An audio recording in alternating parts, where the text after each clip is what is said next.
तो next start होता है interference of coherent and incoherent light source. पहले तो समझ लो कोहेरेंट और इनकोहेरेंट होता क्या, देखो।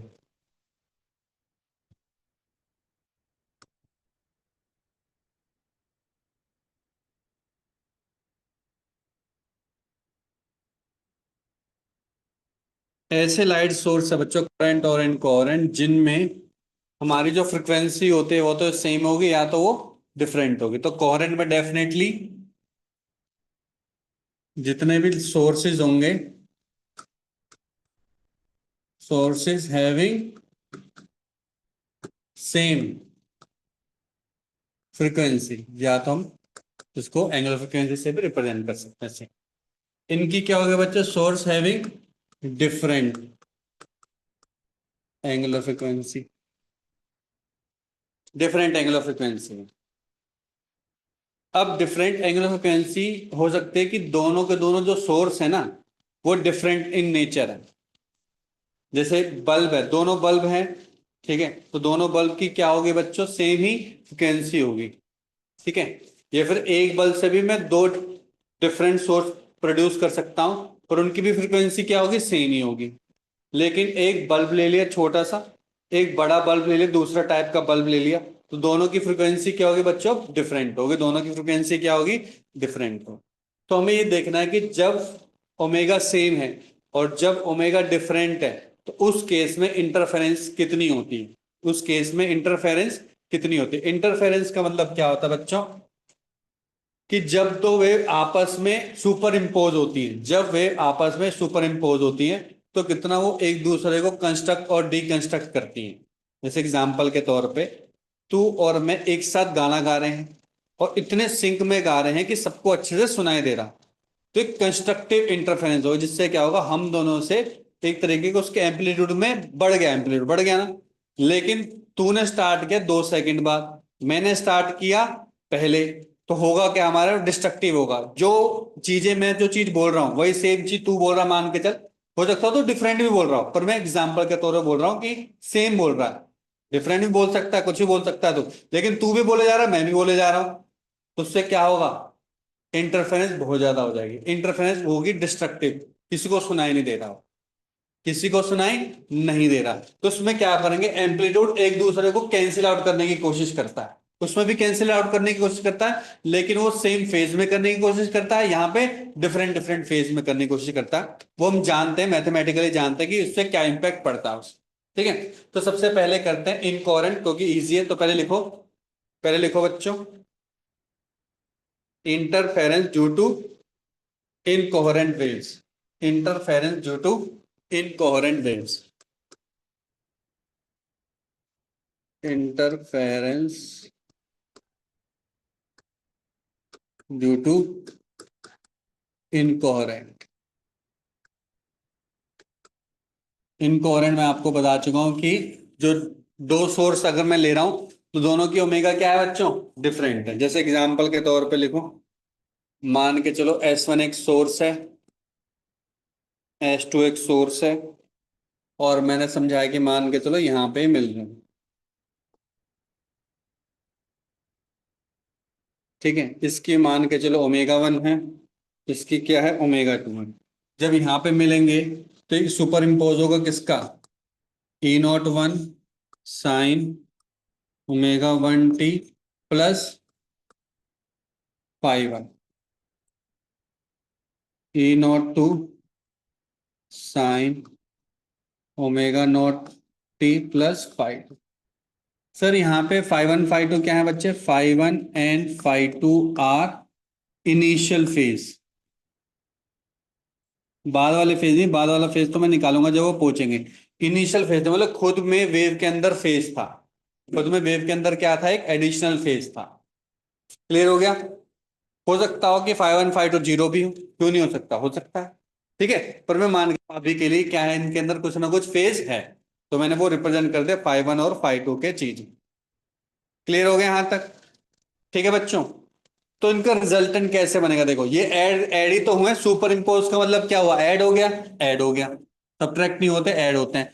तो जो इनका रिजल्टेंट होगा, देखो रिजल्टेंट क्या बनेगा, ध्यान से देखो, सर दो वेव आ रहे तो दो वेव रिजल्टेंट क्या होगा, देखो रिजल्टेंट वेव कैसे बनेगी मेरी, E01 sign ω1t plus φ1 plus, और ये फेज में ऐड होंगे, ऐसे नहीं जैसे मैंने लिखा है, एक्चुअली इसमें आई जे के टर्म में होंगे, तो इसको वेक्टर फॉर्म में ही लिख लो। वेक्टर फॉर्म में ऐसे में लिख सकते हैं, बस फेजर में। अभी लिखवा देता हूँ, it is in phasor form. Phasor का मतलब आई जे के कंपोनेंट में होंगे, ठीक है। फेजर में है, इन फेजर, डायरेक्टली आप इनको ऐसे ऐड नहीं कर सकते।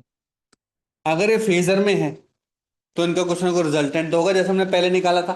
तो याद करो, याद करो बच्चों, एम्पलीट्यूड सेम है, इस बार फेज क्या हो गया, डिफरेंट हो गया। फेज क्या होगा बच्चों, डिफरेंट। पहले जो फेज डिफरेंट था, पहले था ओमेगा टी, और दूसरे का था, कितना था, ओमेगा टी प्लस फाइव। तो फेज डिफरेंस कितना हो जाएगा बच्चों उस केस में, ध्यान से देखो, एक का था ओमेगा टी, एक का था ओमेगा टी प्लस फाइव। तो फेज डिफरेंस क्या होता है, फेज डिफरेंस होता है दिस माइनस दिस, तो ऑटोमेटिकली फाइव निकल रहा था। इस बार देखो पूरा का पूरा ये भी फेज डिफरेंस है, और ये भी क्या है बच्चों, फेज डिफरेंस दोनों का। तो इस बार फेज डिफरेंस होगा, वो क्या होगा, आप बोलोगे सर जो फेज डिफरेंस होगा ना, वो होगा, मैं ओमेगा टी को थोड़ा ज्यादा मान रहा हूं, तो omega t plus five two minus omega 1 t minus five, तो कितना निकल गया बच्चे, omega t minus omega 1 into t plus five two minus five. कोई डाउट यहां तक, क्लियर हो गया। तो उस केस में ध्यान से देखो इधर, जो आपने पहले इक्वेशन लिखी थी ना, E01 square plus E02 square plus two times E01 plus E02 into में कॉस फाइव, फाइव क्या था, फेज डिफरेंस ही तो था। यहाँ पे भी फेज डिफरेंस पूरा का पूरा लिखना पड़ेगा बच्चों, फेज डिफरेंस पूरा का पूरा लिखना पड़ेगा। तो जो आपकी फाइनल होगी रिजल्टेंट का मैग्नीट्यूड होगा, वो क्या बनेगा, ध्यान से देखो, रिजल्टेंट का मैग्नीट्यूड बनेगा बच्चों आपका E01 का स्क्वायर, E02 का square, two times E01 E02 cos omega t minus omega 1 into t plus five two minus five, और एक ब्रैकेट क्लोज।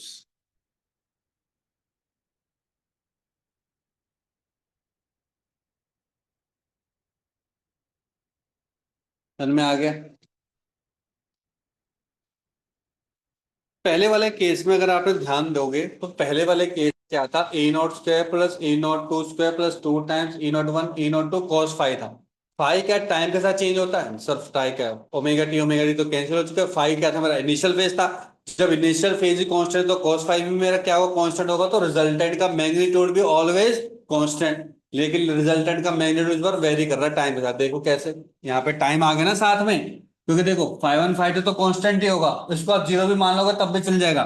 मेन कंपोनेंट यहाँ पे क्या आ गया, टाइम आ गया, मतलब टाइम के साथ इसका एम्पलीट्यूड क्या कर रहा है, वेरी कर रहा है। पहले वाले में टाइम के साथ एम्पलीट्यूड वेरी नहीं कर रहा था रिजल्टेंट का, इस बार रिजल्टेंट का भी एम्पलीट्यूड टाइम के साथ वेरी कर रहा है। इसका अगर वेरी कर रहा है, तो यहाँ पे कुछ पॉइंट पर मैक्सिमा होगा और कुछ पॉइंट पर मिनिमा होगा, कुछ पॉइंट पर मैक्सिमा और कुछ पॉइंट पर मिनिमा होगा। बात क्लियर हो गई यहाँ तक, ठीक है। तो लिखो, यहाँ तक लिख लिया सभी ने, तो लिखो, since the resultant is since the resultant is time dependent, since the resultant is time dependent, at some point it will have maximum value, and other point it will have minimum value, और वो तो हम पहले निकाल ही चुके थे। क्या होगी बच्चों इस बार, ई आर की जो वैल्यू लाई करेगी, किस किस रेंज के बीच में करेंगी, रेंज होगी ना अब यहाँ पे, मैक्सिमम वैल्यू से मिनिमम वैल्यू या मिनिमम से मैक्सिमम, जो आप लेना चाहो। मिनिमम वैल्यू क्या होगी, आपको पता सर, मिनिमम वैल्यू इस पूरे की मिनिमम वैल्यू कितनी हो सकती है सर, -1। -1 हो जाएगा तो यहाँ पे -1 आ जाएगा। -1 होने पे इसकी वैल्यू क्या बन जाएगी बच्चों, I1 plus I2 minus two times I1 I2 का अंडर रूट। क्लियर, ठीक है। और इसकी मैक्सिमम वैल्यू कितनी निकलेगी, मैक्सिमम वैल्यू निकलेगी I1 plus I2 plus two times under root मैंने डायरेक्ट कर दिया इंटेंसिटी के टर्म में। ब्रैकेट मैंने क्लोज ब्रैकेट लगाया, सॉरी रेक्टेंगुलर ब्रैकेट लगाया, ताकि वो वैल्यू भी इंक्लूड होंगी, वो वैल्यू भी इंक्लूड आई आर बन जाएगा यहाँ से, बिल्कुल करेक्ट। यहाँ पे क्या बन जाएगा, आई आर।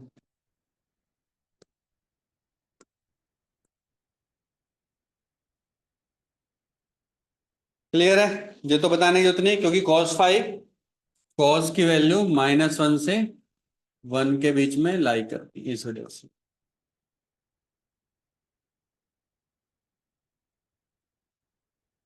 ठीक है। तो अगर क्वेश्चन में आ जाए कि ये डिफरेंट सोर्सेज है, ध्यान सुन लो, ये डिफरेंट सोर्सेज हैं और वो इनकोहेरेंट है, तो आपको डायरेक्टली नीचे वाला इंटेंसिटी की टर्म में, अगर इंटेंसिटी की टर्म में तो इंटेंसिटी की टर्म में, एम्पलीट अगर इलेक्ट्रिक फील्ड एम्पलीट्यूड की टर्म में तो इलेक्ट्रिक फील्ड एम्पलीट्यूड की टर्म में डायरेक्टली आप निकाल सकते हो, मैक्सिमम और मिनिमम वैल्यू रेंज की टर्म में, है ना? कर सकते हैं, ठीक है। अब लिखो for coherent sources, for coherent sources.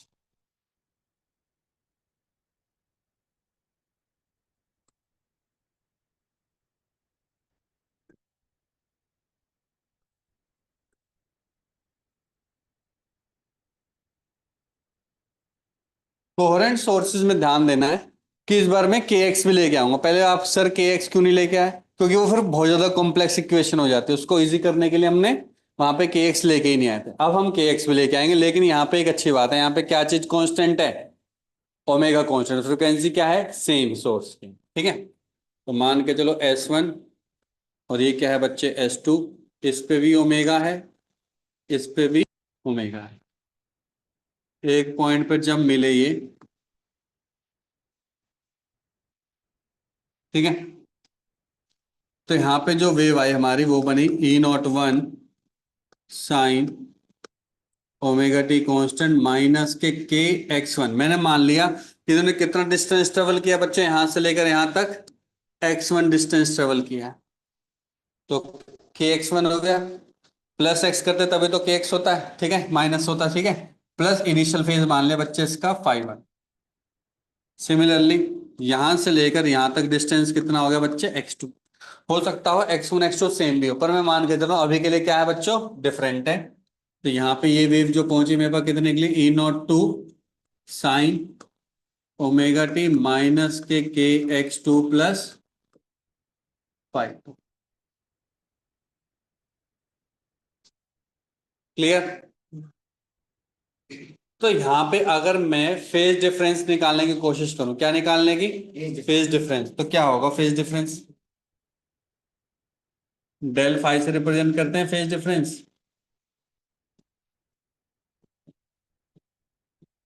Phase difference क्या होगा, दिस माइनस दिस, बस यही तो करना है, हमें फेज का तो फेज डिफरेंस निकालना है। तो फेज डिफरेंस कितना होगा, देखो ओमेगा टी माइनस के X2 प्लस 5 2 माइनस के ओमेगा टी प्लस के X1 माइनस के 5 1। तो आपको पता ओमेगा टी कैंसिल, कितना आ गया बच्चे, X1 माइनस X2, और के टाइम्स आ गया प्लस 5 2 माइनस 5 1। इस पूरे को ही हम क्या बोलते हैं बच्चों, फेज डिफरेंस बोलते हैं। इसका कुछ नाम पता है? अगर थोड़ा बहुत याद हो, क्या बोलते हैं इसको,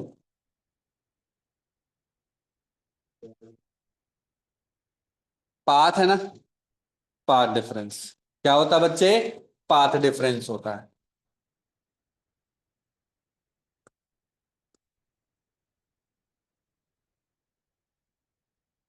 पाथ डिफरेंस होता है। क्लियर? यहां तक क्लियर हो गया? तो ये जो यहाँ पे जो फेज डिफरेंस आया ना, तो एक तो फेज डिफरेंस होता है पाथ डिफरेंस की वजह से, और एक इनिशियल फेज डिफरेंस की वजह से। तो जो टोटल फेज डिफरेंस आया that will be due to their path differences and their initial phase differences, initial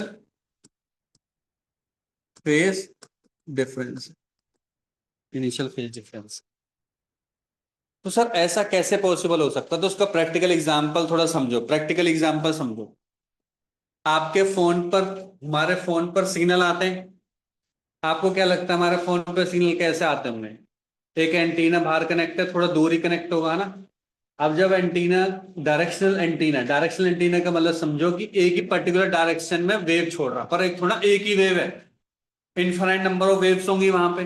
अब जब वेव आ रही होंगी तो डिफरेंट डिफरेंट डायरेक्शन में जा रही होंगी, वो भी तो होती है ना, बिल्कुल सीधी सीधी जाएंगी, थोड़ी बहुत तो प्रोपेगेट वेव फ्रंट चेंज होता रहेगा उसका, तो थोड़ी फैलेंगी वो वेव फॉर्म। तो जब वो तुम्हारे पास पहुंचेंगी वो टकरा टकरा के बिल्डिंग से आएंगी।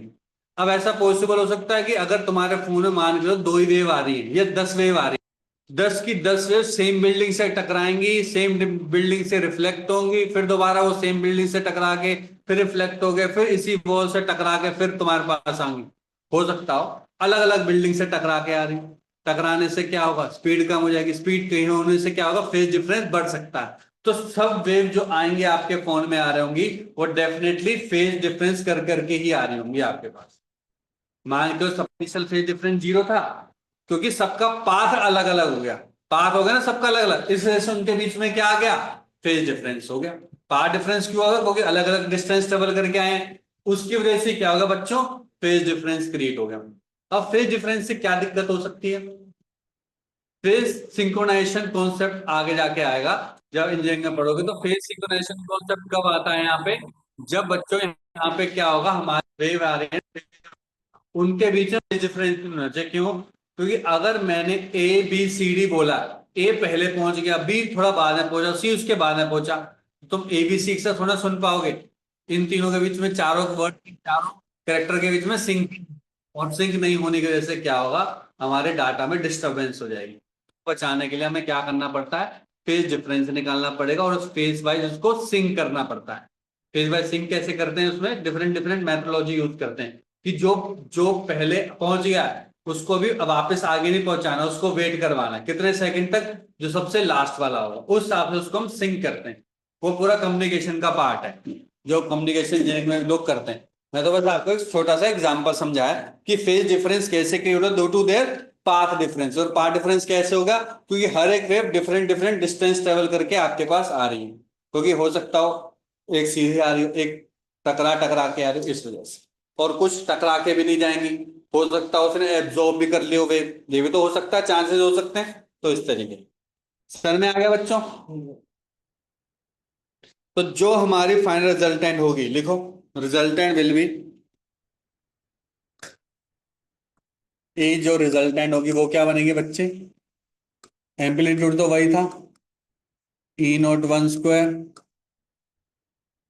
E02 स्क्वायर, 2 टाइम्स में E01, E02, यहाँ पे देखो क्या रहेगा, कॉस डेल फाई आ गया। यही तो था फेज डिफरेंस, हर बार हमने फेज डिफरेंस ही लिया है, ठीक है, हर बार हमने क्या लिया बच्चों, फेज डिफरेंस लिया, तो यहाँ पे भी क्या आएगा, डेल फाई आएगा, जो आपने जस्ट अभी पहले निकाला डेल फाई, ठीक है। जो आपने डेल फाई निकाला उसकी इक्वेशन क्या निकली, देखो ध्यान से देखो, उसकी इक्वेशन निकली थी एक्स टाइम, सॉरी एक्स नहीं, के टाइम्स x2 - x1 प्लस φ2 - φ1, ये निकली थी x1 - x2, ठीक है। क्या वो टाइम डिपेंडेंट है, सर इस बार फंक्शन ही टाइम डिपेंडेंट नहीं है, तो ये क्या होगा बच्चों, इंडिपेंडेंट ऑफ टाइम बन जाता है, इंडिपेंडेंट ऑफ टाइम बन जाता है। तो इसको अलग है, अगर स्टेटमेंट वाइज आ जाए कि जो इनकोहेरेंट होती है उसका रिजल्टेंट टाइम डिपेंडेंट होता है कि टाइम इंडिपेंडेंट, आप बोलोगे टाइम डिपेंडेंट होता है, और जो कोहेरेंट होते हैं वो क्या होते हैं बच्चों, टाइम इंडिपेंडेंट होते हैं। टाइम क्या होते हैं बच्चों, इंडिपेंडेंट। ये पाथ डिपेंडेंट होते हैं, क्योंकि कौन सी होती है बच्चों, पाथ डिपेंडेंट होती है, कौन सी होती है, पाथ डिपेंडेंट। ऐसी जो इनका एम्पलीट्यूड वाइज रिजल्टेंट होगा, that will be equal to, आपको पता है, I01,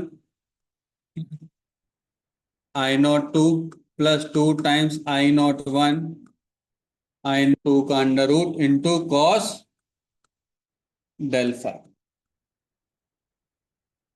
और डेल फाई ये हो गया आपका, ये भी क्या होगा बच्चों, ये भी टाइम के independent,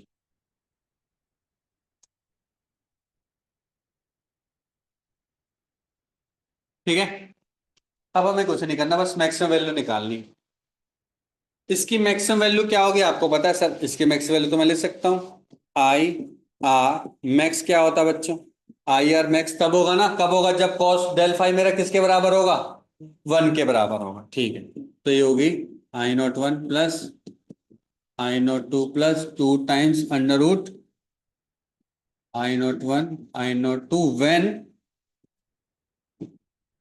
cos del five equals to 0। Very important है, सॉरी 1, मैक्सिमम वैल्यूबल, ये इंपॉर्टेंट है।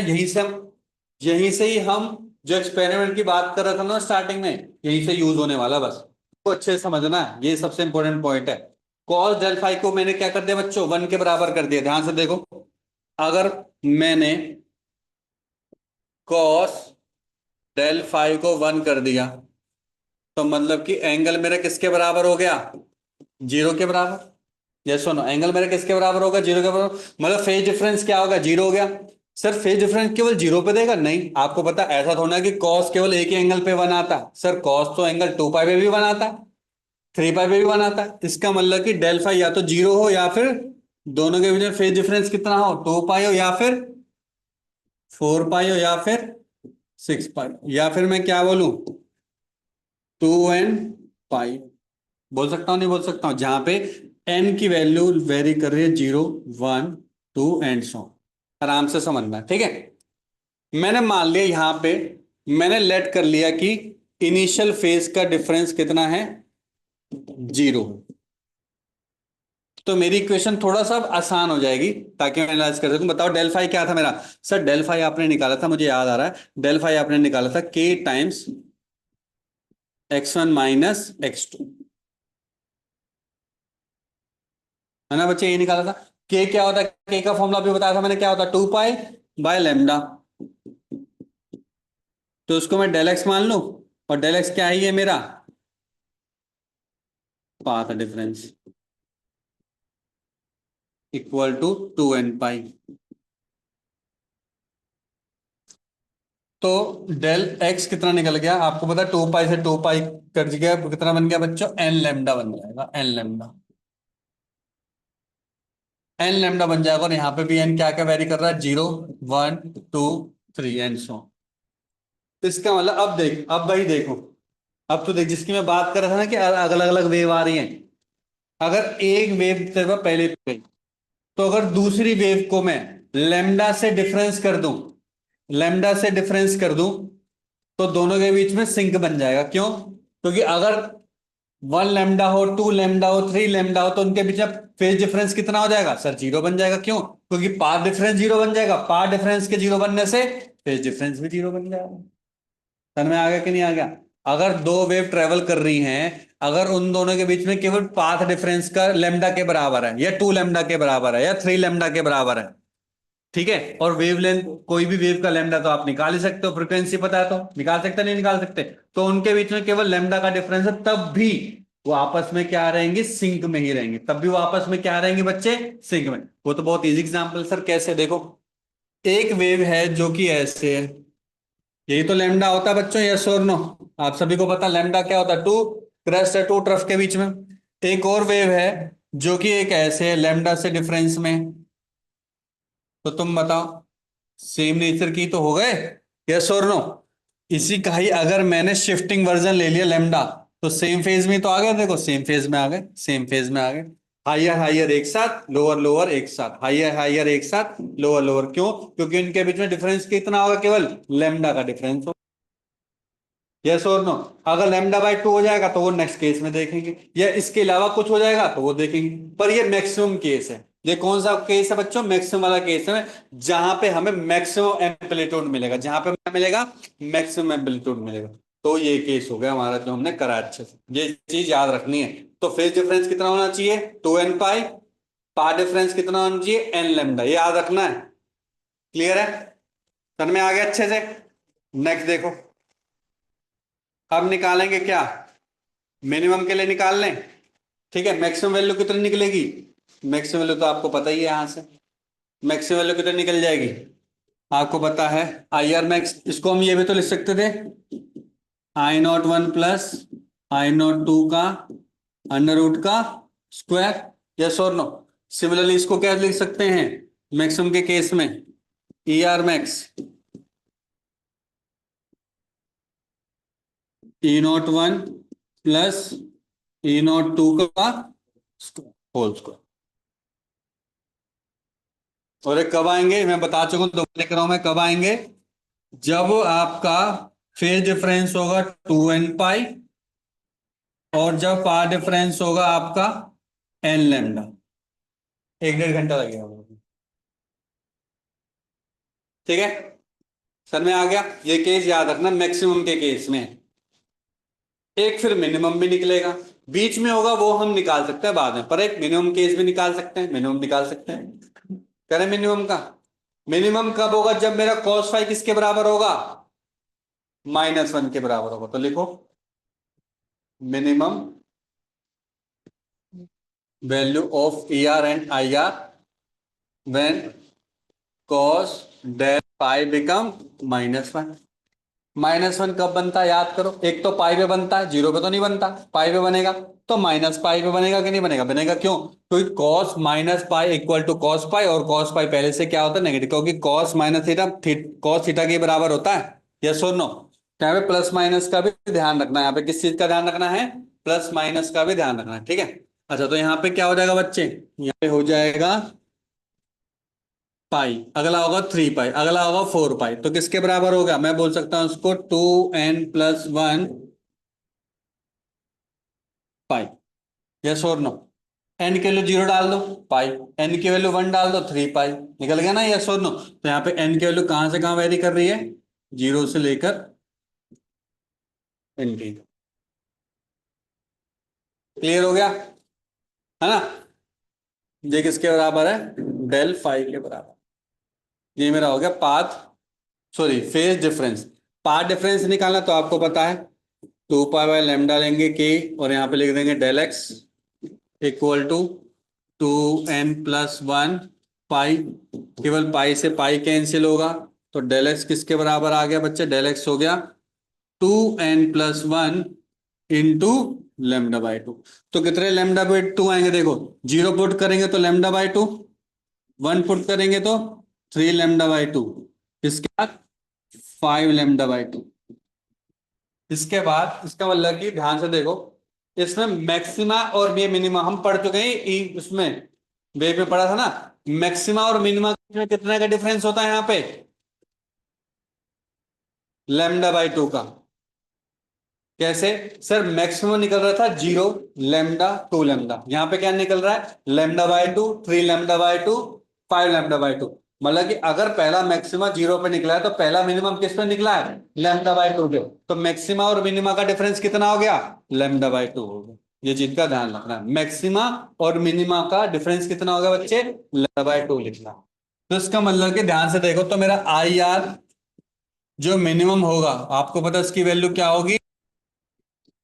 I01 अंडर रूट I02 का स्क्वायर, या फिर ई आर मिनिमम क्या होगा बच्चे इस केस में?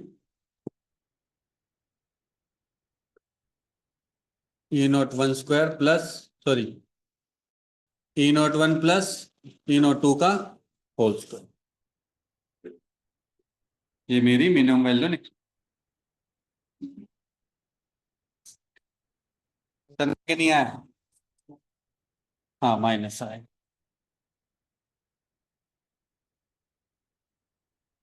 तो अगर मैं इसको ड्रॉ करने की कोशिश करूं, अगर मैं इसको ड्रॉ करने की कोशिश करूं तो कैसे ड्रॉ होगा?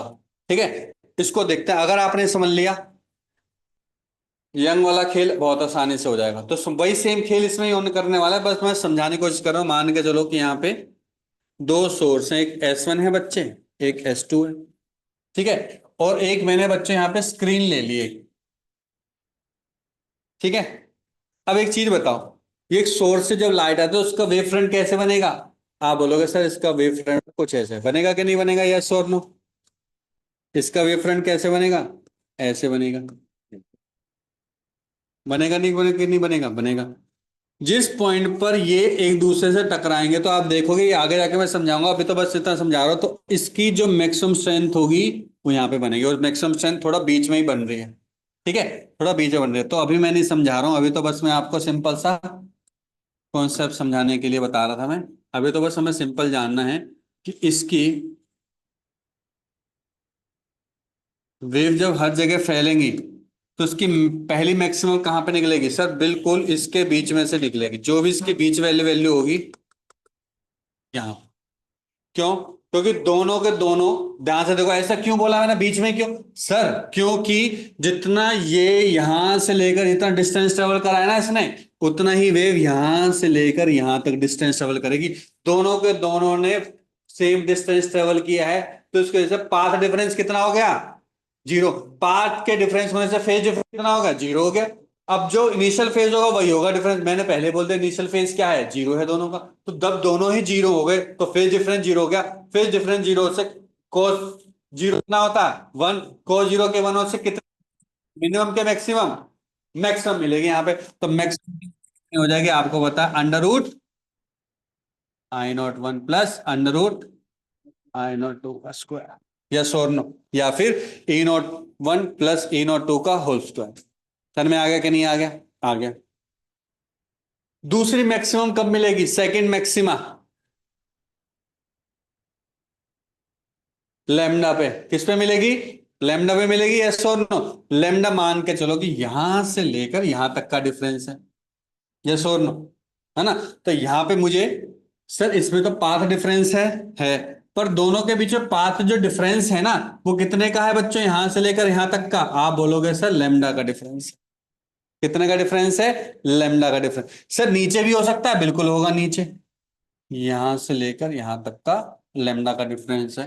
तो यहां पे भी और यहां पे भी ये क्या करेंगे बच्चों? मैक्सिमम लाइट देंगे हमें। सर में आ रहा है कि नहीं आ रहा? सर में आ रहा है? तो मान के चलो अगर ये व्हाइट लाइट होंगी, मोनोक्रोमेटिक लाइट होंगी, तो रेड लाइट ही होगी, तो ये रेड लाइट ही दे रही है इस पोर्ट पे। तो स्क्रीन ऐसी है, ब्लैक स्क्रीन है, जहां पे मुझे रेड रेड डॉट दिखाई दे रहे हैं। क्या दिखाई दे रहे हैं बच्चों? रेड रेड डॉट दिखा रहे हो। कितने कितने गैप में दिखाई देंगे red red dot? Lambda lambda lambda distance पे मेरे को रेड रेड डॉट दिखाई देते रहेंगे। बाकी अदर पॉइंट पर मेरे को क्या दिखाई देगा? कुछ नहीं दिखाई देगा। क्यों? क्योंकि वहां पे मिनिमा होगा। सर तो जहां पे मैक्सिमा है और जहां पे मिनिमा है, उनके बीच में थोड़ी बहुत हो तो सकती है, बिल्कुल हो सकती है। तो फिर उस केस में क्या होगा? इस रीजन में थोड़ी डिम डिम लाइट होंगी, रेड के स्पॉट होंगे। समझ रहे हो? फिर डार्क होती रहेगी, डार्क होती रहेगी, और ज्यादा डार्क, फिर dim dim dim dim maximum, dim dim dim dim. समझ रहे हो? ऐसे ये सेकेंडरी मैक्सिमम सेकेंडरी मिनिमा होता है ना, इस टाइप के स्पॉट बनेंगे एग्जैक्टली। तो इनकी होगी तो सही स्ट्रेंथ, ऐसे आप बोल सकते हो स्ट्रेंथ तो होगी, लेकिन बीच में बिल्कुल हाइयर इंटेंसिटी होगी। फिर धीरे धीरे कम होती रहेगी, कम होती रहेगी, कम होती रहेगी, एक से ब्लैक स्पॉट बनेगा। और जो ब्लैक स्पॉट बनेगा, जो ब्लैक स्पॉट बनेगा, वो कौन से डिस्टेंस में बनेगा ब्लैक स्पॉट? आप बोलोगे सर जो ब्लैक स्पॉट बनेगा ना, वो बनेगा सर यहां पे बनेगा, और एक यहां पे बनेगा, और एक यहां पे बनेगा, और इन दोनों के बीच में गैप कितना होगा? लेमडा का ही होगा। और इन दोनों के बीच में गैप कितना होगा? लेमडा बाय टू का होगा। समझ में आ गया अच्छे से, यस और नो? तो यही सेम ऐसा ही एक्सपेरिमेंट, सेम एक्सपेरिमेंट किसने किया था? यंग साइंटिस्ट है, उसने किया था सेम एक्सपेरिमेंट। आप देखोगे 90% सेम है, बस उसने उसको मैथमेटिकली और अच्छे से समझा दिया। तो हम ना अभी बेसिक समझ रहे हैं, बेसिक समझ रहे हैं बस। तो ये भी इसमें कि बीच में भी गैप कितना है बच्चों? लैम्डा का गैप है। तो इन दोनों के बीच में गैप कितना है बच्चों? लैम्डा बाय टू का। क्लियर हो गया? इसमें दो सोर्स कितने डिस्टेंस पर है ये हमारे लिए अभी मैटर नहीं करता, हमारे को तो बस ये मैटर कर रहा है कि ये कितने स्क्रीन पे जाके हमें वैल्यू दे रहे हैं। वो तो हम बाद में जब वैल्यू निकालेंगे तब देखेंगे, अभी के लिए। समझ में आ गया? मैक्सिमम मिनिमम समझ में आ गया? क्लियर है? बना सकते हो डायग्राम ये? ठीक है, तो ये इसको बोलते हैं, चलो ये तो नाम है, जब मैं करवाऊंगा एक्सपेरिमेंट तब बता दूंगा। पर ये ध्यान रखना, ये कौन से पॉइंट है ब्लैक वाले?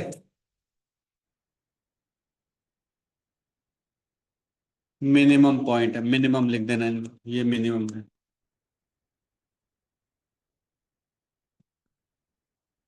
और रेड वाले कौन से हैं?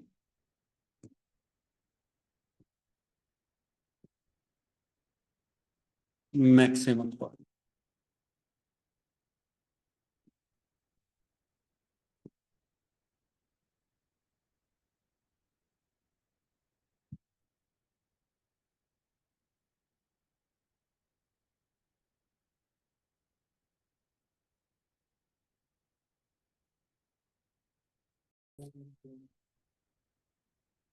तो यहाँ पे एक टर्म आते हैं कॉन्ट्रास्ट। क्या आते हैं बच्चों? कॉन्ट्रास्ट आती है।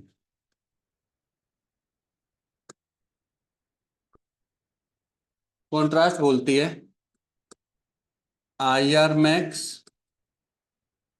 Divide by I R minimum. I R max का फॉर्मूला क्या पढ़ा था आपने? आई आर मैक्स का पढ़ा था अंडर रूट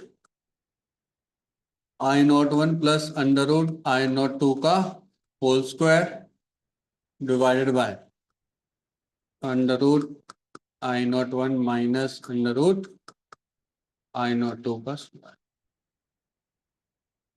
तो कॉन्ट्रास्ट की वैल्यू मैक्सिमम कब हो सकती है बताओ? कॉन्ट्रास्ट की वैल्यू मैक्सिमम कब हो सकती है? मैक्सिमम होगी जब I not one I not two के बराबर हो जाए, तो कॉन्ट्रास्ट वैल्यू भी मैक्सिमम। हम्म। हाँ इन्फिनिटी होगा पर बहुत ज्यादा हो जाएगा। इन्फिनिटी बोला थोड़ा ना लाखों करोड़ों मिल जाएंगे। मैक्सिमम जितने भी स्ट्रेंथ हो सकते हैं उससे ज्यादा हो सकते हैं।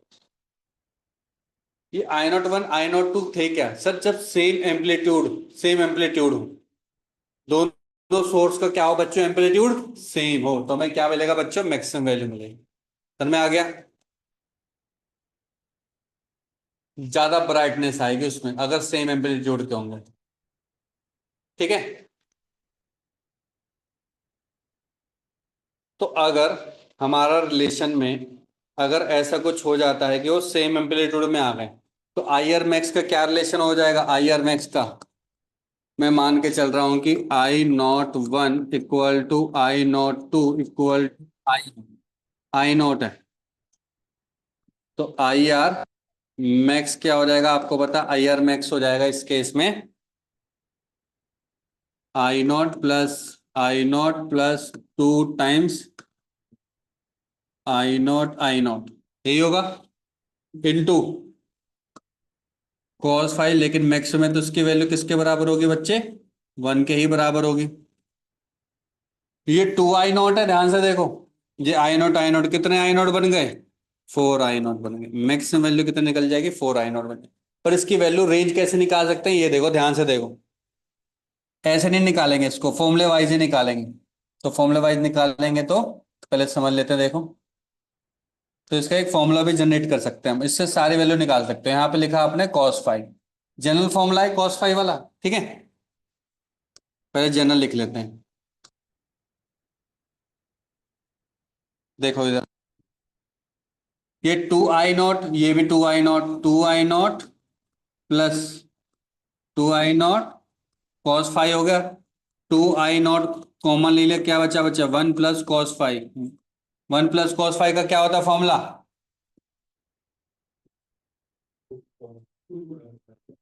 To cos square five by two. यहाँ पे एक्चुअली में फाइव नहीं आएगा, यहाँ पे क्या आएगा? Del five, del five, del five. तो बस सही बात है, टू सात बाहर आ जाएगा तो फोर आई नॉट कॉस कितना बोला था? डेल फाइव बाय टू का स्क्वायर। ये हो गया मेरा आई आर।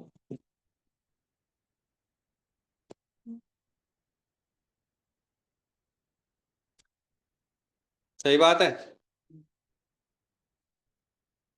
ठीक है।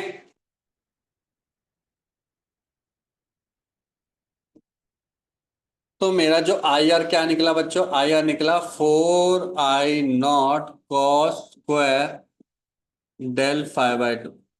क्या इसकी कभी भी नेगेटिव वैल्यू आ सकता है सर? मेरे ख्याल से तो कभी भी नेगेटिव वैल्यू नहीं आ सकती। क्यों? क्योंकि इस बार कॉस स्क्वायर में है, तो माइनस वन का भी स्क्वायर क्या होगा? प्लस वन ही होगा। तो उसका नेगेटिव वैल्यू तो कभी भी नहीं होगी। तो अगर मुझे इसको ड्रॉ करना पड़ेगा तो मैं ड्रॉ कैसे करूंगा? देखो, पहले तो उसकी रेंज कहां से कहां होगी? मिनिमम वैल्यू क्या होगी इस बार इसकी? जीरो होगी सर। और मैक्सिमम वैल्यू अंत नहीं मानते है ना? तो अगर मैं इसको ड्रॉ करने लगा, ध्यान से देखो, अगर मैं इसको डेल फाइव से आई आर ड्रॉ करने लग रहा हूं, तो देखो कैसे बनेगा। आई not, four I not.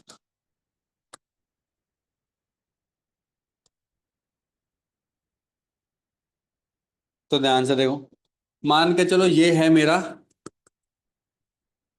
Four I naught, है ना? तो अगर डेल फाई की वैल्यू जीरो है तो को जीरो कितना होता है, वन होता है। इसका लगी इस पे तो मुझे मैक्सिमम मिलेगी ही मिलेगी। मिलेगी कि नहीं मिलेगी? वैसे भी अब तो बोले ही होते नहीं सर, नेक्स्ट मैक्सिमम कब मिलेगी? लैम्डा पे। बोला था ना लैम्डा पे मिल जाएगी। तो मैंने बना दिया, ये लैम्डा बना दिया बच्चे, ये लैम्डा है, ये टू लैम्डा है। सिमिलरली क्या होगा, ये माइनस लैम्डा है और ये माइनस। सर इस पे तो मैक्सिमम मिलेगी। सर मिनिमा कहाँ पे मिलेगी? आपको पता मिनिमम मिलेगी कहाँ पे? यहाँ पे बड़े वाले लाइन पे मिलेगी। यस और नो? जो कि कितना होगा, और ये सिमिलरली ये, और ये माइनस। अब देखो कैसे ड्रॉ होगा, ध्यान से देखो। अब स्ट्रेट लाइन तो जाएगी नहीं, आपको पता कॉस फंक्शन है, कॉस फंक्शन में कैसा होता है, सिर्फ कोसाइन जैसा होता तो जाएगी। देखो लैम्डा बाई टू है ना, तो देखो ऐसे जाएगी, ऐसे। फिर ये मैक्सिमम है यहाँ पे, ऐसे। फिर मिनिमम ऐसे, और मैक्सिमम समझ में आ गया? सिमिलरली ऐसे, फिर मैक्सिमम है तो ऐसे, मिनिमम, और फिर मैक्स। तो अगर ये ग्राफ आ गया ना गलती से, ये ग्राफ अगर आ जाए तो ध्यान रखना है कहाँ कहाँ पे मिनिमा है, कहाँ कहाँ पे मैक्सिमम। समझ में आ गया? Clear everyone?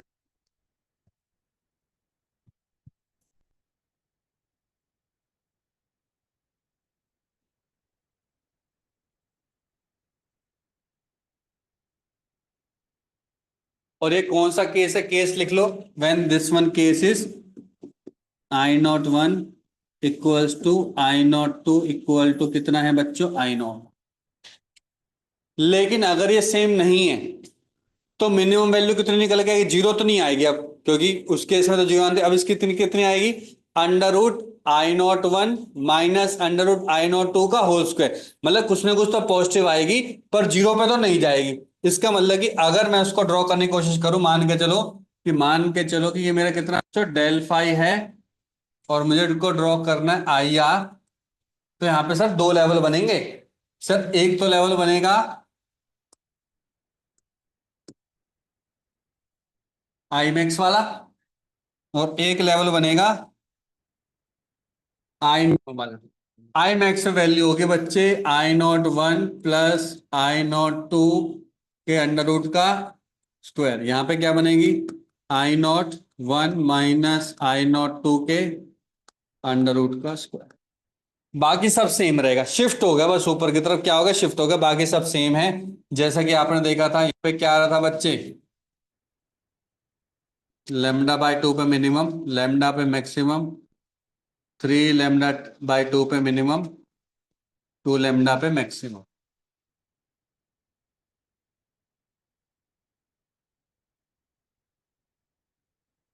इस तरीके से।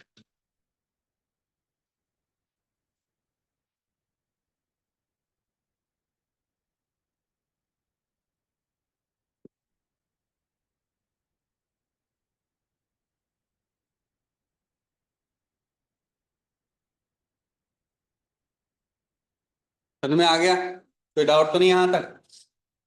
तो दोनों डायग्राम से आप समझ पा रहे हो कि पहले वाला डायग्राम रिप्रेजेंट कर रहा है जब I not one equal to I not two, मतलब कि दोनों का इलेक्ट्रिक फील्ड का एम्पलीट्यूड सेम है, या फिर उनका इंटेंसिटी भी सेम। इस चीज को ध्यान रखना है कि क्या हम मैग्नेटिक फील्ड में भी सेम, बिल्कुल सेम बना सकते हैं। तो हमने इलेक्ट्रिक फील्ड को चूज किया, तो इलेक्ट्रिक फील्ड के टर्म में निकाल रहे हैं बस। समझ में आ गया सभी को?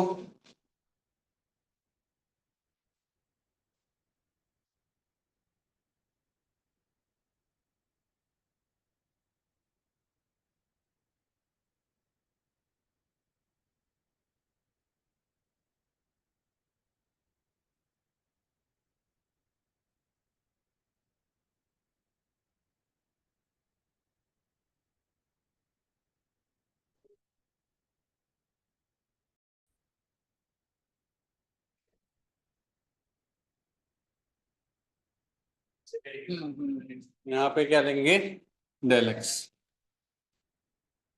डेल फाई लेंगे तो मुझे क्या करना पड़ेगा, थीटा की टर्म में निकालना पड़ेगा।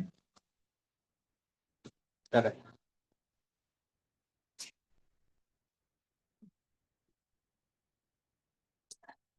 करें क्वेश्चन करें अब, 2 3 है ना। चलो लिखो। S1 और S2 है, लिखो। S1 है मेरा सोर्स, S2 मेरा सोर्स है। S1 पे वैल्यू गिवन है 3 sin ωt, और यहाँ पे वैल्यू गिवन है बच्चों 4 cos ωt है। Find the resultant of their light source, find the resultant of their light source. दोनों के बीच में फेज डिफरेंस है कि नहीं है? नहीं है। यस और नो, है कि नहीं है? है, क्यों? क्योंकि दोनों के दोनों साइन फंक्शन नहीं है, या तो साइन होने चाहिए या तो दोनों के दोनों कॉस होने चाहिए। होने चाहिए कि नहीं होने चाहिए? ठीक है, तो यहाँ पे हम इसको क्या ले सकते हैं, 4 sin ωt+π/2 ले सकते हैं, क्योंकि sin ωt+5 जो भी एंगल 90 + थीटा कॉस थीटा के बराबर होता है ना, तो हमने उसको प्लस में लिख दिया। समझ में आ गया? दोनों को साइन साइन में लिख दिया। अब मेरे को पता चल गया फेज डिफरेंस कितना है, मेरा कितना है, π/2। अब साइन 90 + थीटा कॉस थीटा, ये तो होता है साइन 90 + सेकंड क्वाड्रेंट में कॉस।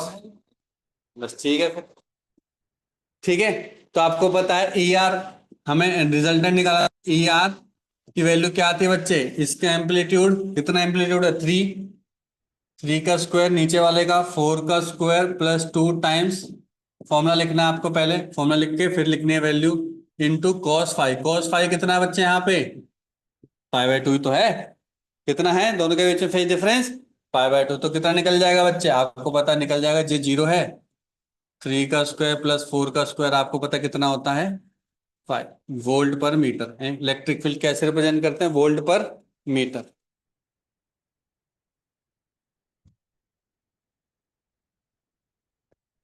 अल्फा भी तो निकालना, दोनों के बीच में कुछ ना कुछ फेज डिफरेंस भी होगा। अल्फा का फॉर्मूला क्या था बच्चा, अगर याद हो तो था E2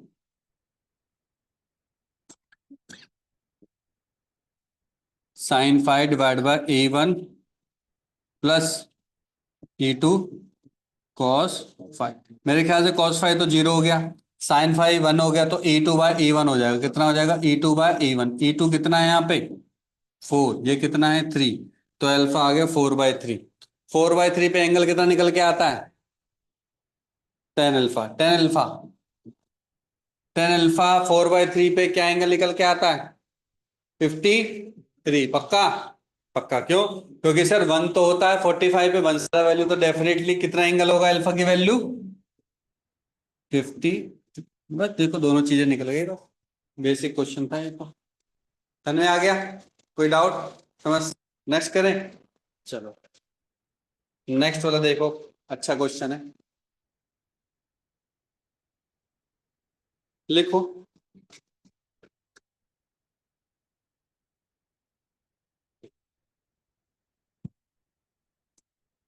ऐसे बोल रहा है कि एक सोर्स है मेरा ओरिजिन पे, एक सोर्स है मेरा 4 लैम्डा डिस्टेंस पर, तो इसका हो गया 0,4 लैम्डा। ठीक है, मुझे इस पी पॉइंट पर, जो कि अलोंग एक्स एक्सिस है, इस पी पॉइंट पर कुछ चीजें निकालनी है। तो देखो क्या क्या निकालने। First, find the path difference, find the path difference between the two source, between the waves of two source, find the path reference between the two waves from the sources at point P, at point P। ये पहला part है। दूसरा, what will be the range, range का मतलब maximum minimum value of path difference, कितनी होगी maximum minimum value of path difference. Next निकालना है, find the value of x, find the value of x, इसके ही सब पार्ट है। ए, ए मान के चलना, इसी का ही सब पार्ट है। व्हेन एक्स की वैल्यू निकालने, when path difference is lambda, comma 2 lambda, मतलब इसी को मान लो, चलो 3 lambda, 4 lambda and so on. ठीक है, करेक्ट। तो इस क्वेश्चन से सारी क्लैरिटी हो जानी चाहिए। ठीक है बच्चों, तो पहला क्या निकाला? अच्छा यहां पे लिख लो, when both sources are coherent, when both sources are coherent source, coherent source.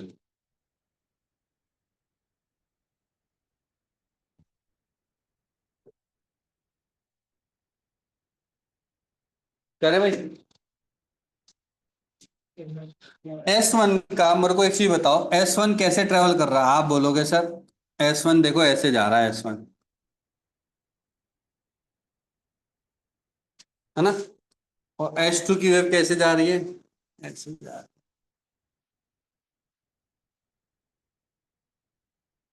मुझे नहीं पता S1 P पे कितना, तो मैं मान के चलता हूँ ये X डिस्टेंस है, तो डेफिनेटली ये कितना हो जाएगा बच्चों? ये कितना चला डिस्टेंस? ये चला है स्क्वायर प्लस 4 लेमडा का होल स्क्वायर, तो नो, है ना? तो पाथ डिफरेंस कितना हो गया? पाथ डिफरेंस हो गया, सबसे ज्यादा कौन चला? S2 चला है, तो मैं बोलूंगा S2P माइनस S1P। यस और नो? S2P कितना है? Under root of x square plus 16 lambda square, और ये कितना है? Only x. तो निकल गया सिंपल पाथ डिफरेंस। पाथ ही तो निकालना था, डायरेक्ट पाथ निकल गया मेरा। यस और नो? Yes sir. अब ये तो फर्स्ट पार्ट निकल गया। सेकंड पार्ट क्या बोला था बच्चे? Maximum minimum value, maximum minimum value. Path difference की मैक्सिमम वैल्यू कितनी होगी? पाथ डिफरेंस की मैक्सिमम वैल्यू। एक चीज बताओ, जैसे जैसे एक्स बढ़ता रहेगा, एक्स बढ़ता रहेगा, एक्स बढ़ता रहेगा, मान के चलो एक्स की वैल्यू हो गई 10 लाख करोड़। कितनी हो गई? 10 लाख करोड़ लैम्डा। कितनी?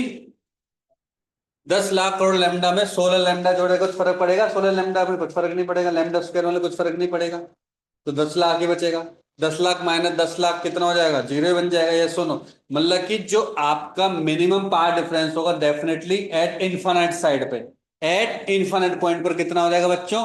जीरो बन जाएगा। इन्फानाइट पे जाके होगा, पर जीरो तो कभी भी अचीव नहीं करेगा, तो मैंने यहां पे डाल रहा हूं zero, not square bracket. Square bracket डाल दूंगा तो जीरो तो अचीव करेगा, करेगा ऐसा तो नहीं है, वो तो इन्फाइनाइट पे जाके करेगा, तो कितना करेगा मुझे नहीं पता। लेकिन मैक्सिमम डिफरेंस कितना होगा? मैक्सिमम, मैक्सिमम डिफरेंस कितना हो जाएगा बच्चों? 4 लेमडा बन जाएगा। पर 4 लेमडा तो अचीव हो सकता है ना? समझ में आ गया नहीं आ गया? तो ये हो गई इसकी मिनिमम वैल्यू, ये हो गई इसकी मैक्सिमम। किसकी? पाथ डिफरेंस की। पाथ डिफरेंस की मिनिमम और मैक्सिमम वैल्यू ये निकाल दिया। समझ में आ गया? कोई दिक्कत परेशानी समस्या? ठीक है। अब हमें क्या निकालना है? नेक्स्ट क्या था हमारा third point? Find the value of x when the path difference is lambda. कितना आसान है सर, पाथ डिफरेंस आप लिख चुके हो ना, ये रहा। इसमें क्या पुट कर दो? पहली बार लेमडा पुट कर दो, देखते हैं एक्स की वैल्यू क्या निकलेगी, तो पुट करो। फर्स्ट इक्वेशन में पुट करो बच्चे, थर्ड पार्ट है इसका। फर्स्ट इक्वेशन में पुट करो, फर्स्ट इक्वेशन में पुट करोगे तो देखो क्या निकलेगी?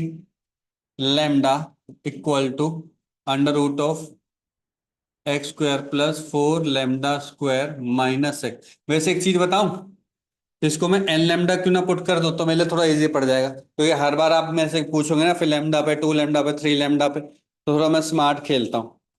कर सकते हैं थोड़ा स्मार्ट वाला काम? ठीक है।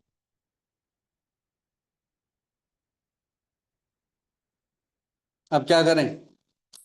अब अब मैं अगर स्क्वायरिंग करूंगा तो बहुत कॉम्प्लेक्स बन जाएगा, तो पहले माइनस एक्स को इधर ले जाऊं, तो बन जाएगा n lambda plus x equal to under root of x square plus 4 lambda का, 4 लेमडा नहीं आएगा, 16 आएगा ना, 16 लेमडा।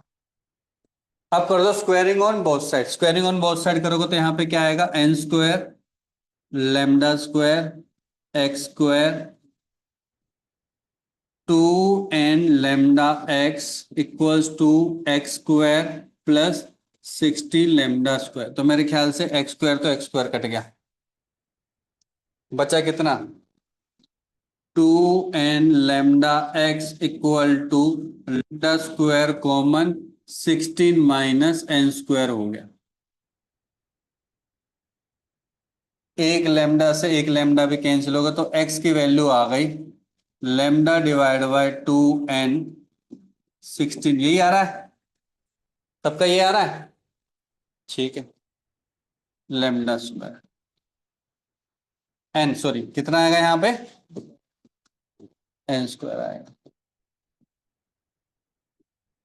अब जो बोलो तुरंत निकालेंगे। आप बोलोगे सर वन पे निकालना था ना, वन पे निकालना था बच्चों, वन पे निकालना। 4 लैम्डा कितने निकाला एक्स की value, lambda divide by 2n 16 minus n square. N की वैल्यू 1 लेके चल रहा हूं बच्चे, कितनी आ गई एक्स की value, lambda by 2 16 minus 15 15 lambda by 2। N की वैल्यू कितनी निकालो, 2 ले लो। एक्स की वैल्यू आ गई लैम्डा बाय 4 16 माइनस 4 कितना होता है 12। मेरे ख्याल से 3 लैम्डा आ रही है, चेक करो।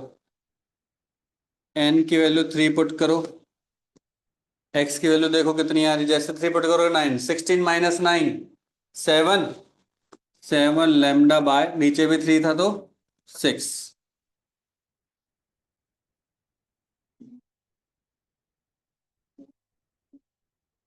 एन की वैल्यू पुट करो कितनी 4, जैसी एन की वैल्यू 4 पुट करोगे एक्स की वैल्यू क्या आ जाएगी 0।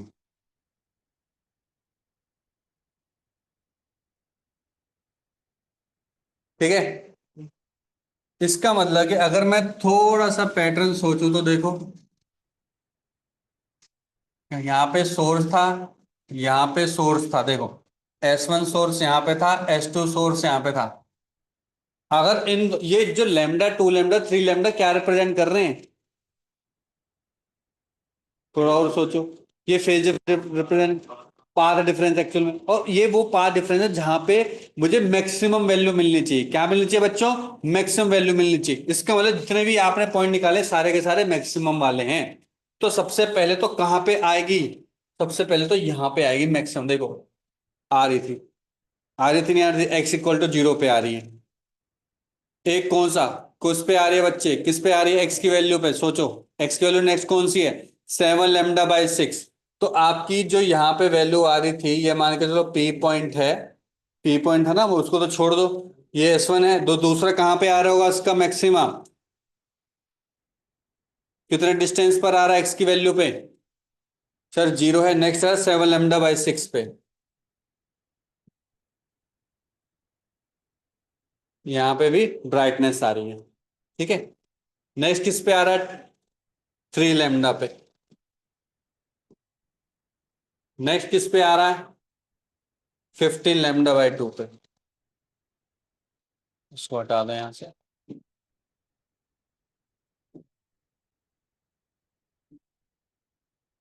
15 लैम्डा बाय 2। तो इन सब पे क्या आ रही है बच्चों, ब्राइटनेस आ रही है आपकी, समझ में आ गया। ऐसी सिमिलरली नेगेटिव साइड पे भी होगी, यहाँ पे, यहाँ पे, और 7 lambda by 6 3 lambda 15 lambda by 2 with negative negative negative. Clear हो गया अच्छे से, बना दो जल्दी से। तो दो सोर्स की वजह से यहां यहां पे पैटर्न बनेंगे लाइट के, समझ में आ गया।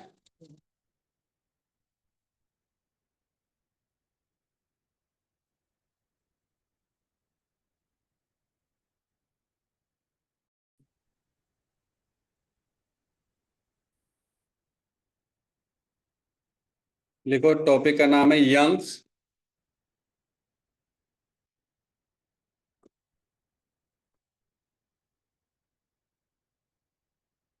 Double slit experiment. जिसकी मैं बात कर रहा था बच्चे वही है, जिसको शॉर्ट फॉर्म में बोलते हैं YDS। बहुत ज्यादा क्वेश्चन इसी से ही आते हैं, छोटा नहीं है, बहुत बड़ा टॉपिक है। ठीक है,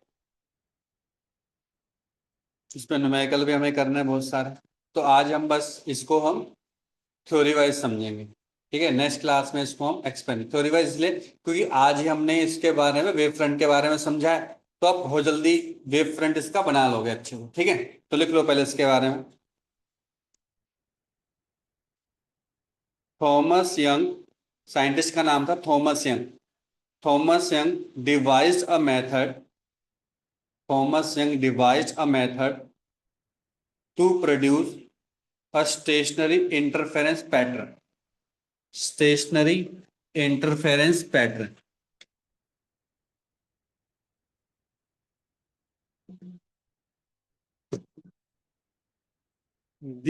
This experiment was based upon, this experiment was based upon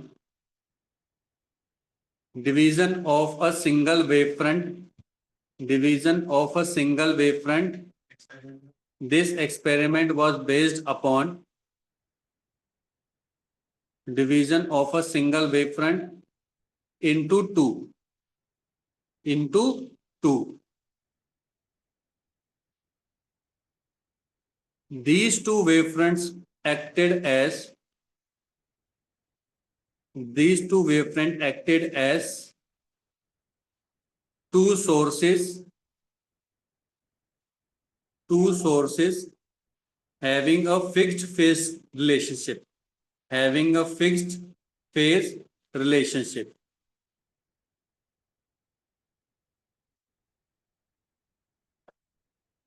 And when they are allowed to interfere, and when they are allowed to interfere, when they are allowed to interfere, a stationary interference pattern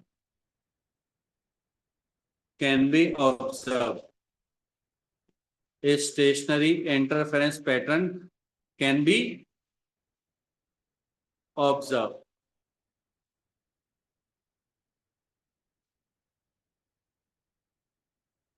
अभी हमने थोड़ी देर पहले एक maximum minima का pattern बनाया था ना, बिल्कुल सेम वैसे ही, बस उसमें मैंने आपको दो सोर्स अलग से बनाए थे। इस बार हम क्या करने वाले, देखो अगर आप ढंग से थ्योरी पढ़ोगे इसकी, यंग थॉमस ने क्या किया, एक ही सोर्स से ना दो डिफरेंट सोर्स बना दिए, एक ही सोर्स से दो डिफरेंट सोर्स बना दिए और उसको मेन सोर्स बोल दिया, और उनके बीच पैटर्न वही बनेगा जो हमने पहले बना चुके हैं। बस एक काम क्या किया एक्स्ट्रा, कि सिंगल सोर्स से डबल सोर्स बना। अब सिंगल सोर्स से डबल सोर्स कैसे बनाए वो हम देखते हैं, ठीक है। तो देखो इसने क्या किया, इसने एक कार्डबोर्ड लिया, मान के चलो एक कार्डबोर्ड लिया है इसे,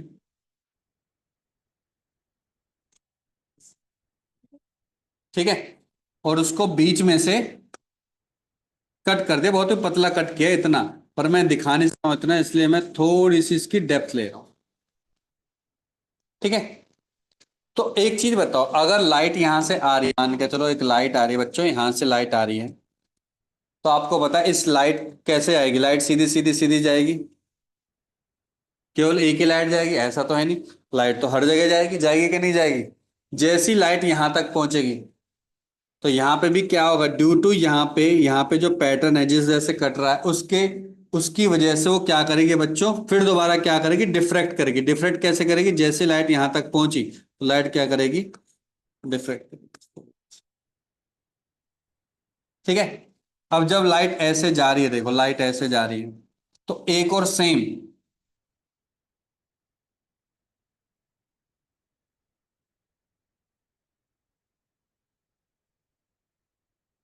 कार्डबोर्ड यूज किया, लेकिन इस बार कार्डबोर्ड में कितने, दो स्लिट्स हैं, यहाँ पे कितने स्लिट्स हैं बच्चे, दो slits। और दोनों स्लिट्स के बीच बिल्कुल बीच में रखा गया है ऐसे। अब ध्यान से देखो, जब ये वाली लाइट जाएगी बच्चे, Sir?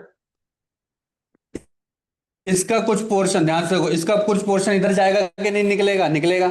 जब यहां से सोर्स निकलेगा तो यहां से लाइट जाएगी, तो इसका भी क्या निकलेगा बच्चे, वेव फ्रंट होंगी, होंगी कि नहीं होंगी वेव फ्रंट, सिंगल की वेव निकलती रहेंगी ऐसे, यस और नो, ऐसी यहां से जाएंगी तो इसकी भी क्या होंगे बच्चों, वेव फ्रंट निकलती रहेंगी ऐसे ऐसे, यस और नो, इस तरीके से। समझ में आ गया। तो अगर मैं पीछे एक स्क्रीन ले लूं तो देखा जाएगा कि जो बीच वाला होगा बिल्कुल, यहां पे मुझे क्या मिलेंगे, डार्क स्पॉट तो नहीं बोलूंगा, मैं बोलूंगा यहाँ पे ब्राइट स्पॉट मिलेगा। क्या मिलेगा मुझे यहाँ पे? ब्लैक है, पर ये क्या मिलेगा बच्चे मेरे को? ब्राइट स्पॉट मिलेगा, जिसको हमने क्या बोला था बच्चों, एक नाम दिया था, सेंट्रल मैक्सिमम मिला, बोला था नहीं बोला था? अगला मैक्सिमम किस पॉइंट पर मिलेगा सर? लैम्डा डिस्टेंस में मिलेगा। भाई सेम यहां पे भी क्या मिलेगा? मैक्स। सर एक यहां पे भी मिलेगा मैक्स, वो भी कितने डिस्टेंस पर होगा सर? लैम्डा डिस्टेंस पर होगा। एक से नीचे मिलेगा कितने डिस्टेंस पर? लैम्डा डिस्टेंस पे, है ना? ये भी क्या मिलेगा मेरे को? मैक्स। और ये भी क्या मिलेगा बच्चे? मैक्स मिलेगा। सर में आ गया? ठीक है। इस पॉइंट पर क्या मिलेगा बच्चे मेरे को? मिनिमम मिलेगा, मिनिमम।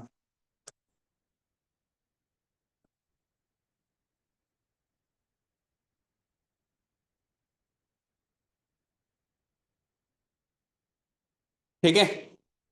एक्चुअली मिलते कैसे देखो, जब ये फैलेंगे ना ऐसे, ध्यान से देखो, ऐसे फैलते रहेंगे, फैलते रहेंगे, फैलते रहेंगे, फैलते रहेंगे, फैलते रहेंगे। तो ये भी फैलेंगे, ये क्या, हम भी कम, थोड़ा कम है, हम भी फैलेंगे, हम भी फैलेंगे, हम भी फैलेंगे। तो देख ध्यान से देखो, एक पैटर्न बन रहा होगा, यहाँ से यहाँ वाला, ये वाला, ये वाला, ये वाला, ये वाला, ये वाला, ये वाला, ये वाला, तो ये कहीं ना कहीं जाएगा इधर। फ्री सीक्वेंस बनाएंगे तो एग्जैक्ट वही वेव कहाँ चली जाएगी? एक पॉइंट पर जाके मिलेगी, जो कि मैक्सिमम स्ट्रेंथ दे देगी। समझ में आ रहा है? जिस पॉइंट पर वो इंटरसेक्ट हो रहे हैं। ऐसी देखो, ध्यान से देखोगे तो ऐसी एक पैटर्न यहाँ कहीं बन रहा है, ये देखो, तो एक मैक्सिमम वाले हो, और बाकी जगह कहाँ पे रहेंगी? डार्क डार्क स्पॉट होते रहेंगे ऐसे में। सर में आ गया? सर में आ गया? तो ये क्या होंगे बच्चे? ब्राइट स्पॉट होंगे, और धीरे धीरे इनके बीच में डार्क स्पॉट हो जाएगा, फिर दोबारा ब्राइट डार्क, ब्राइट डार्क, ऐसे आपकी सिंगल सिंगल ऐसे लाइन बन जाएंगी आपकी, लाइन बन जाएगी बच्चों आपकी बस। क्या हम ये पहले कर चुके हैं, पहले किया है ना? बस इस बार इसने क्या किया, दो कार्डबोर्ड को यूज किया और डबल स्लिट को यूज किया, इसलिए इसका नाम दे देगा बच्चों यंग डबल स्लिट एक्सपेरिमेंट। एक सिंगल स्लिट भी होता है, पर वो आपके सिलेबस में नहीं है, ठीक है? तो डबल स्लिट है तो डबल स्लिट करेंगे, इंजीनियरिंग में पढ़ोगे, पर आप दोनों दोबारा, इंजीनियरिंग में फिजिक्स में दोबारा पढ़ोगे आप, ठीक है? Single slit and double slit. पहले वाले का नाम याद रखना, सेंट्रल मैक्सिमा होता है, फिर मैक्सिमम मैक्सिमम मैक्सिमा जनरेट होता रहता है। अब ये यही कहता, देखो यही कहता है कि उसने बोला था ना, देखो बोला था कि जो जब दो स्लिट से निकलेंगी तो इनिशियली सोर्स बन जाएंगे, तो S1 सोर्स बन गया, और ये कौन सा बन गया बच्चों? S2 source. S1 और S2 तो हम पहले पढ़ चुके हैं, पढ़ चुके हैं, नहीं पढ़ चुके? पढ़ चुके हैं ना, दो सोर्स के बीच में जो हमने इससे पहले वाला डायग्राम बनाया था, वही सेम की तरह काम कर रहा है। क्लियर हो गया? कोई दिक्कत है? इससे फायदा मतलब, इसने ये कनेक्ट किया है, इसके एडवांटेज क्या हो गई? अच्छा क्वेश्चन है, इसके एडवांटेज क्या हो गई? क्योंकि जब तू जैसे तू डिफरेंट डिफरेंट लाइट सोर्स कर सकता है, तो डिफरेंट लाइट सोर्स की there is a high possibility कि वो नॉन कोहेरेंट या इनकोहेरेंट होंगे। समझ में आ गया? इसमें क्या होगा, ये जो वेव आ रही है इसकी एक ओमेगा होगी कि नहीं होगी? जब एक ओमेगा होगी तो आपको पता है कि वेव जब भी ट्रांसमिट करते हैं तो चाहे मीडियम कितना भी चेंज हो जाए, चाहे कुछ भी हो जाए, उसकी फ्रीक्वेंसी तो कभी भी चेंज नहीं हो सकती। पढ़ा आप सभी ने? इसका मतलब कि अगर इसकी ओमेगा है, इसकी भी ओमेगा है, तो यहां से भी जो दो सोर्स से निकल रहे हैं, इसकी भी ओमेगा होगी और इसकी भी ओमेगा होगी। तो ओमेगा ओमेगा हो, कौन सा एक्सपेरिमेंट में काम कर रहा है? कोहेरेंट सोर्स की तरह काम कर रहा है। ये एडवांटेज। अगर तू दो सोर्स अलग अलग लेता, चाहे वो सिमिलर भी क्यों ना हो, 60-60 वॉट के बल्ब भी क्यों ना हो, तब भी दोनों में कुछ ना कुछ तो 19-20 का फर्क होगा, यस और नो? इस वजह से दोनों की फ्रिक्वेंसी में चेंजेस आ सकते हैं। इस वजह से हमें एग्जैक्ट पैटर्न नहीं मिलेगा, जो तुझे एग्जैक्ट पैटर्न चाहिए, फिर वो एग्जैक्ट पैटर्न दिखाना है ना कि लैम्डा लैम्डा लैम्डा के गैप में आ रहा है, उसमें फिर डिफरेंसेस आने लग जाएंगे। वही शो करने के लिए यंग मॉडल्स क्या कहता है कि वो सिंगल लाइट सोर्स को यूज करके टू सेकेंडरी लाइट सोर्स बना देता बच्चों, with same frequency, with same frequency, दोनों में फ्रीक्वेंसी क्या होगी? ओमेगा ही होगी। समझ में आ गया? ये था इसका एडवांटेज। क्लियर? कोई डाउट यहां तक?